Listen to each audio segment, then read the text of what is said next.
Good morning students.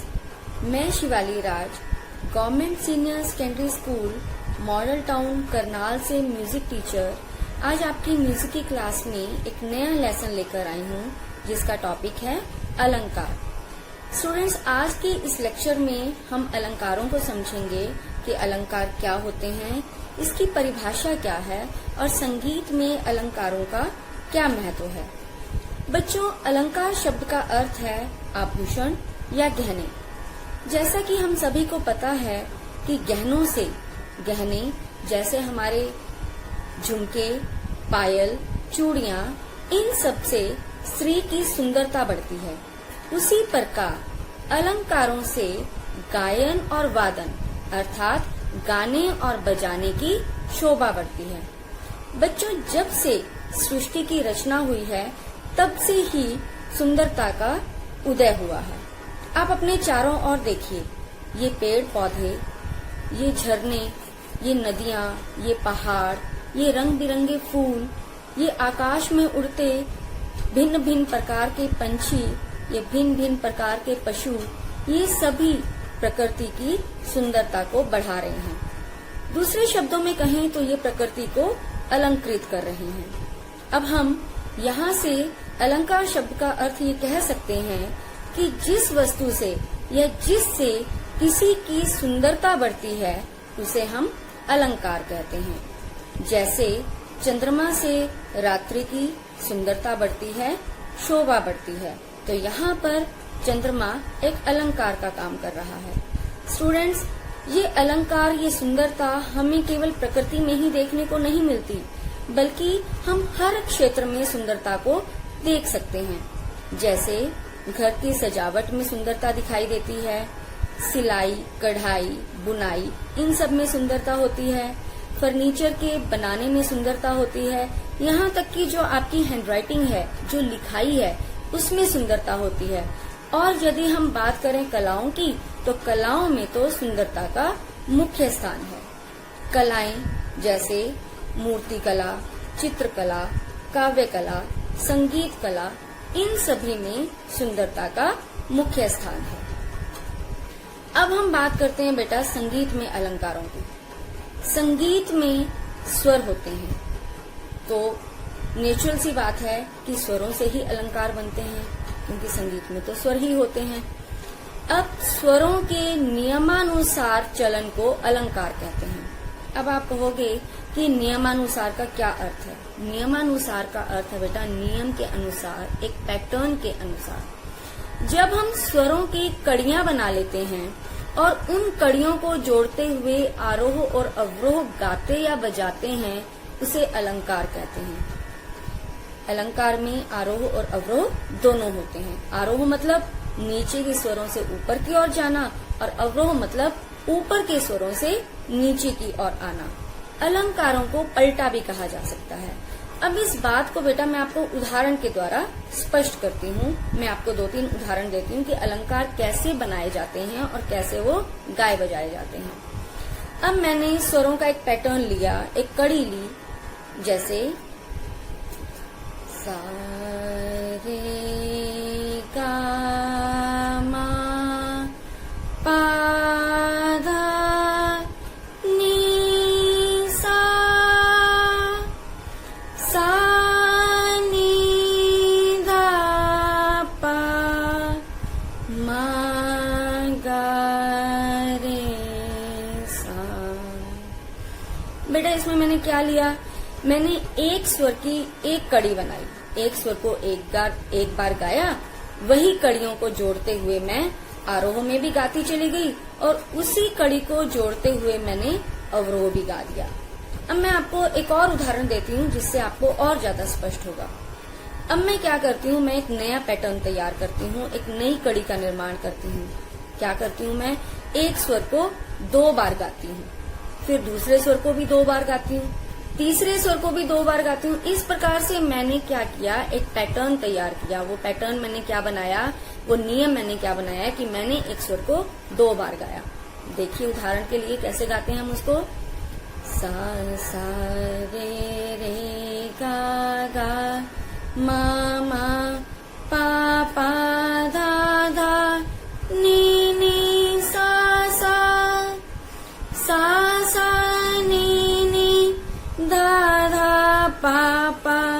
मा मा गा गा रे रे सा सा। बच्चों अब इसमें मैंने क्या किया, एक पैटर्न तैयार किया कि मैंने एक स्वर को 2 बार गाया, दूसरे को भी 2 बार गाया। इस प्रकार से मैंने एक कड़ी, एक पैटर्न तैयार करके एक अलंकार की रचना कर दी। अब मैं आपको एक और उदाहरण देती हूँ। अब मैं क्या करूंगी, एक स्वर लूंगी, उसके बाद दूसरे स्वर को छोड़कर तीसरा स्वर गाऊंगी। ये मैंने एक कड़ी तैयार की, जैसे सा का रे मा गा पा मा धा पा नी धा सा सा धा नी पा गा मा पा गा मा रे गा सा। अब इसमें आपने क्या ऑब्जर्व किया स्टूडेंट्स, क्या महसूस किया? मैंने सा के बाद रे को छोड़कर गा गाया, फिर रे को उठाकर गा छोड़कर माँ को गाया, फिर गा जब गाया तो माँ को छोड़कर पा गाया। इस प्रकार से मैंने एक कड़ी तैयार की और इन कड़ियों को जोड़ते हुए मैंने अलंकार की रचना कर दी। तो स्टूडेंट्स, ये हमने समझ लिया इन उदाहरण के माध्यम से कि अलंकार की रचना कैसे होती है। स्वरों के नियम के अनुसार चलन को हम अलंकार कहते हैं। अब बात आती है कि संगीत में अलंकारों का क्या महत्व है। स्टूडेंट्स, संगीत के अभ्यास का जो पहला स्टेप है वो अलंकार ही होते हैं।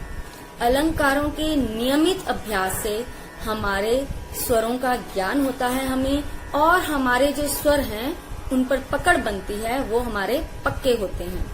और इन अलंकारों के अभ्यास से जब हम राग गाते हैं तो रागों में आलाप और ताने गाने बजाने में हमें सुविधा होती है। हम बड़ी खूबसूरती से आलाप तानों को गा बजा लेते हैं। यहाँ तक कि इन अलंकारों के अभ्यास से हम नए नए आलाप तानों की रचना भी कर लेते हैं।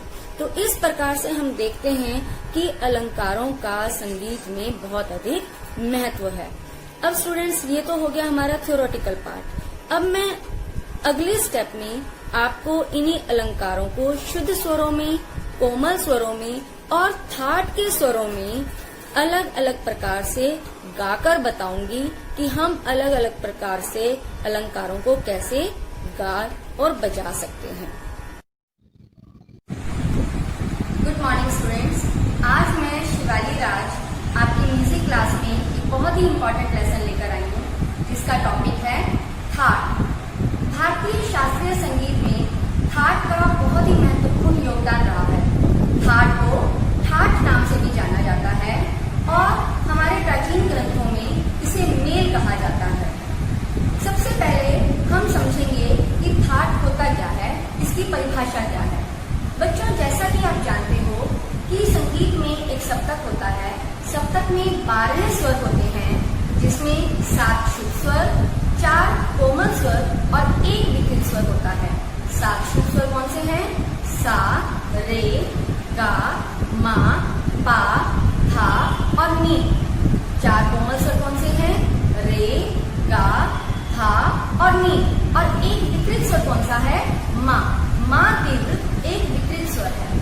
तो स्टूडेंट्स, इन 12 स्वरों के मेल को एक सप्तक कहा जाता है। अब इन 12 स्वरों में से जब हम 7 मुख्य स्वरों को क्रम के अनुसार उठाते हैं, जिनमें राग को उत्पन्न करने की शक्ति होती है, उसे थाट कहते हैं। अब हम थाट की परिभाषा देखेंगे।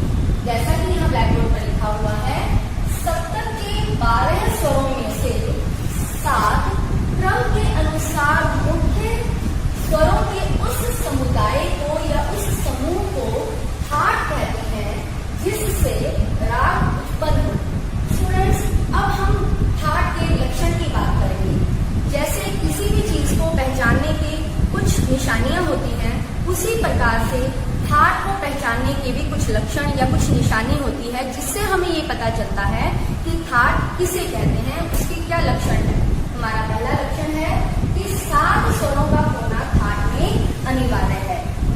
दूसरा है, थाट में राग उत्पन्न करने की शक्ति होनी चाहिए। तीसरा है, 7 स्वर जो हमने यहाँ पर लिए हैं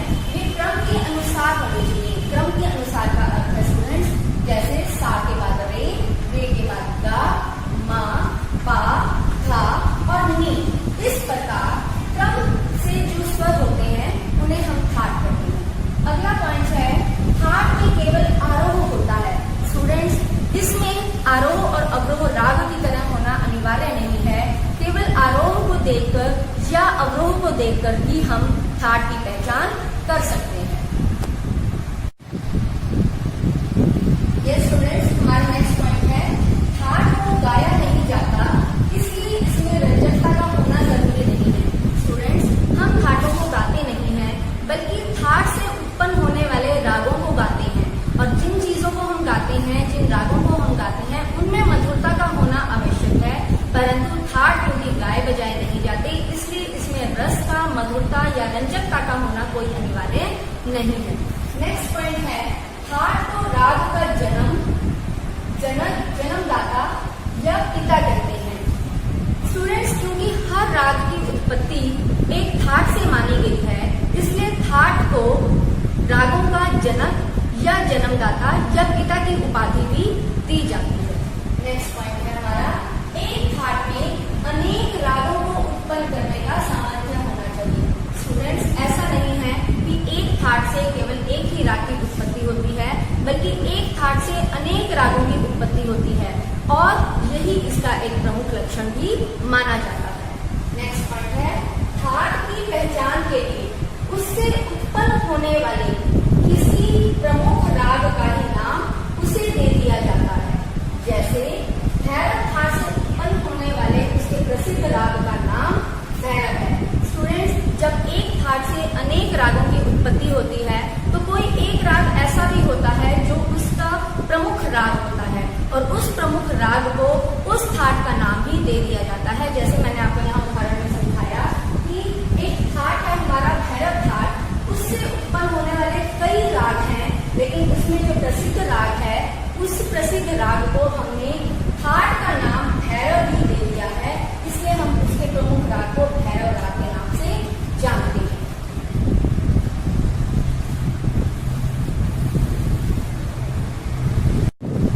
स्टूडेंट्स, अब हम ठाटों की संख्या की बात करेंगे।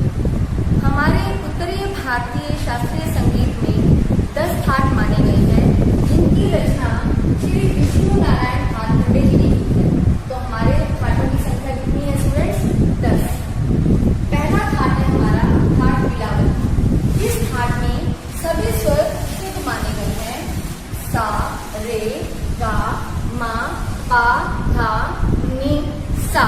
ये सा तार सप्तक का स्वर है। स्टूडेंट्स, ये आपको सभी को पता है कि मध्य सप्तक, तार सप्तक में ये गाया जाता है, और शुद्ध स्वरों में कहीं पर भी किसी चिन्ह का प्रयोग नहीं किया जाता। ये सभी हम पहले से ही जानते हैं। दूसरा ठाट है हमारा ठाट कल्याण। ठाट कल्याण में माँ, तीव्र और अन्य सभी स्वर शुद्ध लगते हैं। स्टूडेंट्स, तीव्र स्वर की क्या पहचान होती है कि स्वर के ऊपर खड़ी रेखा लगाई जाती है।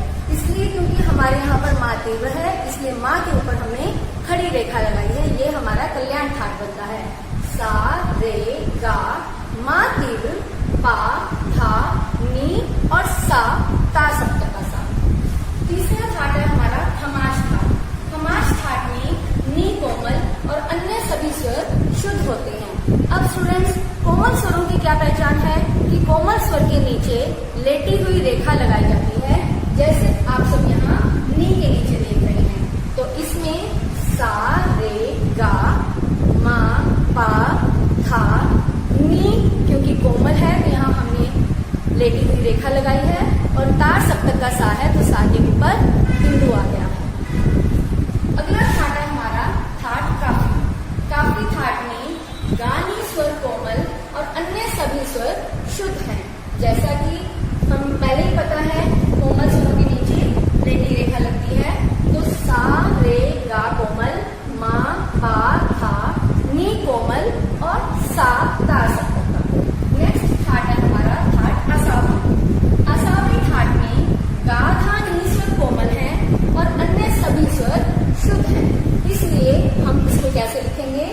सा, रे, गा, क्योंकि गा कोमल है तो नीचे लेटी रेखा, मा, पा, धा और नी, इन दोनों के नीचे भी लेटी रेखा क्योंकि ये भी कोमल है, और तार सप्तक का सा बिंदु के साथ। नेक्स्ट ठाट है हमारा ठाट भैरव। भैरव ठाट में स्टूडेंट्स रेधा कोमल और अन्य सभी स्वर शुद्ध हैं, इसलिए हम इसे लिखने का तरीका है सा, रे कोमल, गा, मा, पा, धा कोमल, नी और सा। नेक्स्ट थाट है स्टूडेंट्स हमारा थाट भैरवी। भैरवी थाट में रे का ध्वनि स्वर कोमल है और अन्य सभी स्वर शुद्ध हैं, इसलिए इसको लिखने का तरीका है सा रे कोमल, गा कोमल, मा पा, था कोमल, नी कोमल और सा ता संबंध का। नेक्स्ट थाट है थाट पूर्वी। पूर्वी थाट में स्टूडेंट्स रेधा कोमल और मा तीव्र है, तो लिखेंगे कैसे इसको सा रे कोमल, गा मा तीव्र। जैसा कि मैंने आपको ऊपर भी बताया कल्याण थाट में भी हमारा मा तीव्र यूज हुआ था, उसी प्रकार मा तीव्र यहाँ पर यूज हो रहा है। पा था कोमल, नी और सा। नेक्स्ट है हमारा मारवा थाट, जो कि हमारा 9वां थाट है। इसमें रे कोमल, मा तीव्र और अन्य सभी स्वर शुद्ध हैं।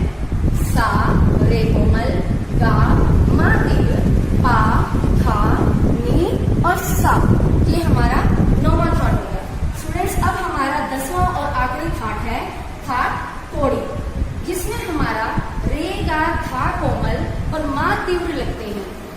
इसको लिखेंगे कैसे सा रे कोमल, गा कोमल, मा तीव्र, पा था कोमल, नी और सा। ये हमारे श्री विष्णु नारायण भातखंडे जी द्वारा रचे गए 10 थाट हैं, जिनका हमारे शास्त्रीय संगीत में बहुत बड़ा योगदान है। स्टूडेंट्स, मैंने आपको अपने 3rd और 4th लेक्चर में शुद्ध, कोमल तथा तीव्र स्वरों में अलंकारों का अभ्यास करवाया था। आज के इस लेक्चर में हम थाट के स्वरों पर अलंकारों का अभ्यास करेंगे। सबसे पहले हम लेते हैं थाट बिलावल, जिसमें सभी स्वर शुद्ध हैं। स्टूडेंट्स, हर थाट के हम 4-4 अलंकारों का अभ्यास करेंगे। सबसे पहले आप बिलावल थाट के अलंकारों को नोटबुक में नोट कर लीजिए। नोटबुक को अपने सामने रखिए, फिर मैं आपको इन्हें गाकर और हारमोनियम पर बजाकर दिखाऊंगी।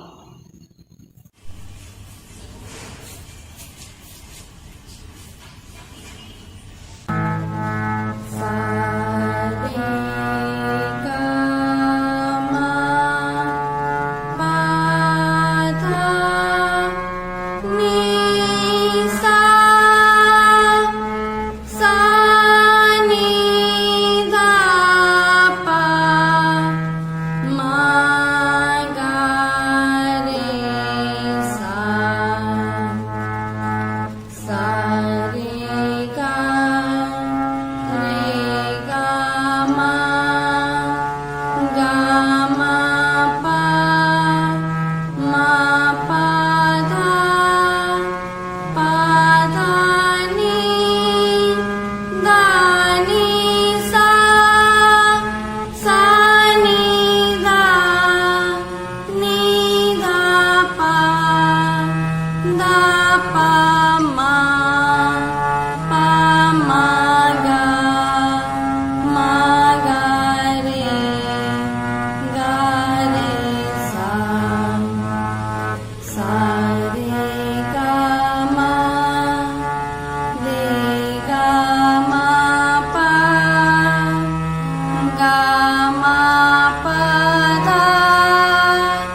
दा पा धा पा मा पा मा पा मा गा मा गा मा गा रे गा रे सा।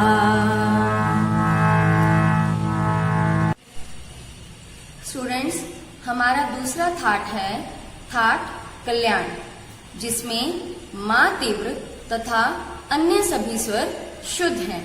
स्टूडेंट्स, पहले आप इस थाट के अलंकारों को, जो हमारे 4 अलंकार हैं, इन्हें अपनी नोटबुक में नोट करें। नोटबुक को अपने सामने रखें, फिर मैं आपको इन्हें गाकर और हारमोनियम पर बजाकर दिखाऊंगी।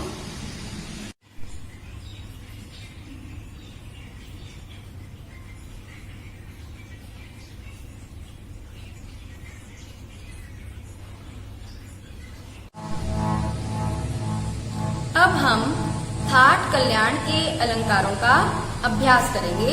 देखिए इस प्रकार से। सा सा रे गा मा पा धा नी सा सा नी धा पा मा गा रे सा सा रे गा मा पा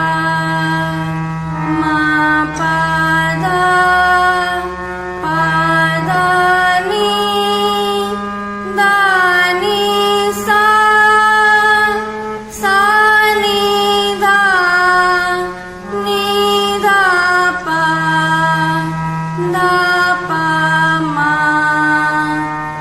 मा गा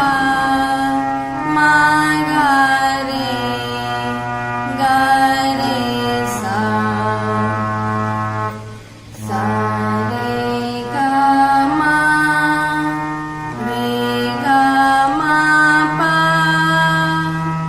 पा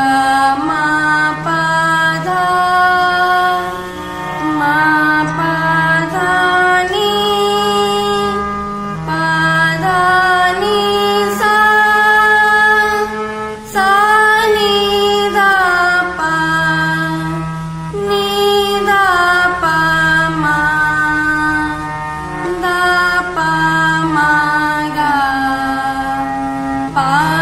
सा सा रे गा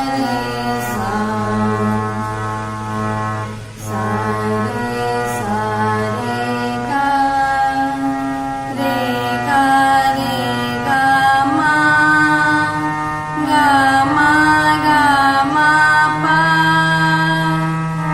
मा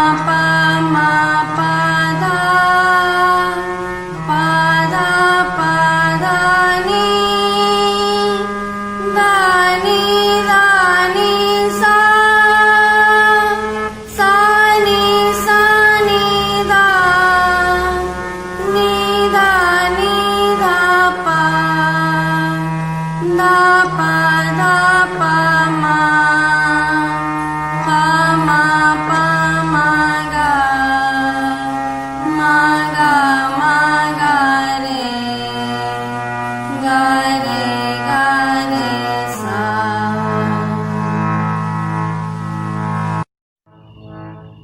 स्टूडेंट्स, अब हम अपना तीसरा थाट करेंगे, जिसका नाम है खमाज। खमाज थाट में नी कोमल और अन्य सभी स्वर शुद्ध हैं। सबसे पहले आप खमाज थाट के अलंकारों को नोटबुक में नोट कीजिए और फिर हम इन्हें गाने का अभ्यास करेंगे।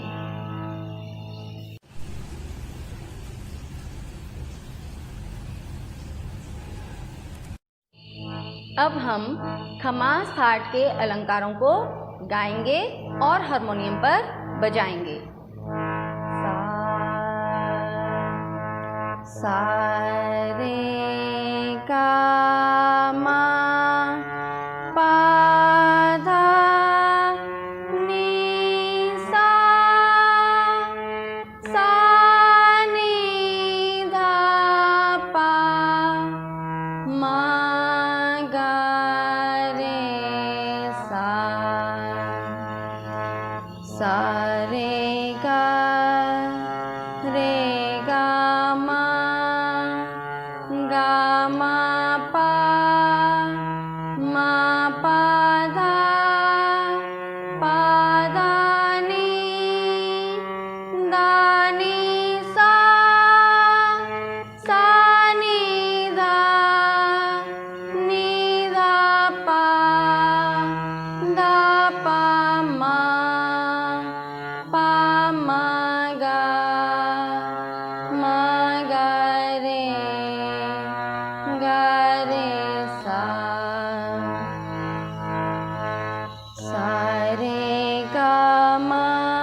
रे गा मा पा, गा मा पा धा, मा पा धा नी, पा धा नी सा, सा नी धा पा, नी धा पा मा, धा पा मा गा, पा मा गा रे, मा गा रे सा,